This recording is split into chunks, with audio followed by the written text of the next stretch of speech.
Hello everyone, hope you're all doing well. இந்த வீடியோல go to block பத்தி தான் படிக்க போறோம். So வாங்க வீடியோக்குள்ள போகலாம். இந்த go to block motion block கேட்டகரியோட 4th block. And இந்த block வந்து stack type block, which means இந்த rectangular box எந்த மாதிரி டிசைன் பண்ணிருக்காங்கன்னா மத்த block கூட stack பண்ற மாதிரி டிசைன் பண்ணிருக்காங்க. So இந்த block என்ன பண்ணும்?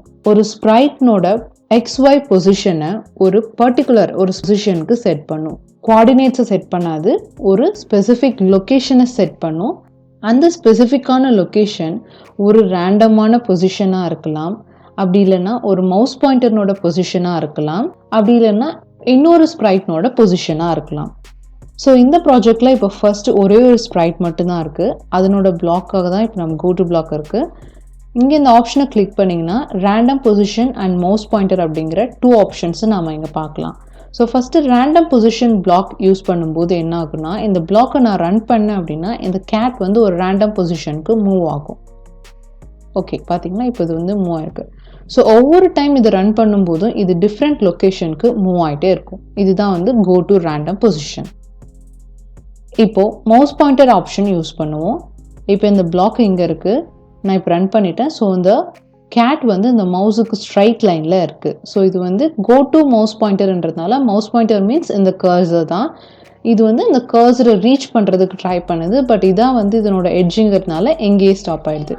ஃபார் எக்ஸாம்பிள் நான் இந்த பிளாக்கை இப்போ இங்கே வச்சுட்டு ரன் பண்ணேன்னா இந்த கேட் வந்து இங்கே மேலே மூவ் ஆகி இருக்கும். ஸோ இந்த கோ டு மவுஸ் பாயிண்டர் பிளாக்கை இன்னொரு வேலையும் யூஸ் பண்ணலாம். ஃபார் எக்ஸாம்பிள் நான் இந்த பிளாக்கை ஃபார்எவர் பிளாக்ல போட்டு ரன் பண்ணும்போது இந்த பிளாக் வந்து எப்போவுமே ரன் ஆகிட்டு இருக்கும். ஸோ இப்போ நான் என்னோட மவுஸ் பாயிண்டரை இங்கே ஸ்டேஜ்குள்ளே மூவ் பண்ண ட்ரை பண்ணேன் அப்படின்னா இந்த கேட் பார்த்தீங்கன்னா என்னோட மவுஸ் பாயிண்டர் கூடயே ஸ்டிக் ஆகிடுச்சு.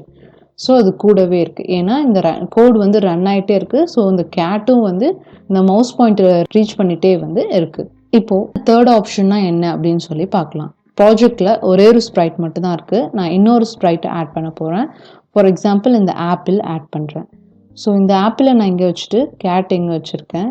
இந்த பிளாக்கை ரன் பண்ணும்போது இப்போ அதுக்கு ரன் பண்ணுறதுக்கு முன்னாடி இந்த ஆப்ஷன்ஸ் செக் பண்ணிங்கன்னா தேர்டாக ஒரு ஆப்ஷன் இருக்கிறத பார்க்கலாம். இது வந்து ஆப்பிள். ஸோ இது வந்து எக்ஸ்ட்ரா ஸ்ப்ரைட்ஸ் இருந்தால் அதனோட நேமை இங்கே காட்டும். இப்போ இன்னும் ஸ்ப்ரைட்ஸ் நீங்கள் வச்சுருந்தாலும் அதனோட எல்லா நேமையும் இங்கேயும் காட்டும். ஸோ இப்போ ஆப்பிள் சூஸ் பண்ணிவிட்டு நம்ம இந்த பிளாக்கை ரன் பண்ணோம் அப்படின்னா இந்த கேட் போயிட்டு இந்த ஆப்பிளோட பொசிஷனை ரீச் பண்ணும். ஸோ இப்போ நான் திரும்ப ரன் பண்ணேன் அப்படின்னா இங்கே பாருங்கள் ரீச் ஆகிடுச்சு. இப்போ இந்த ஆப்பிள் ஆகியே நான் வேறு எங்கேயாச்சும் வச்சுட்டு திரும்பவும் இந்த பிளாக்கை ரன் பண்ணேன் அப்படின்னா இந்த கேட் வந்து அங்கே ரீச் ஆகிடும். ஸோ இந்த மாதிரி இந்த 3 விதத்தில் நம்ம இந்த கோ டு பிளாக்கை வந்து டிஃப்ரெண்ட் ஆப்ஷன்ஸோடு வச்சு நம்ம யூஸ் பண்ணிக்கலாம்.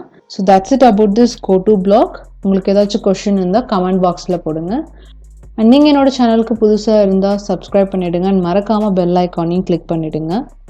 Thank you every one.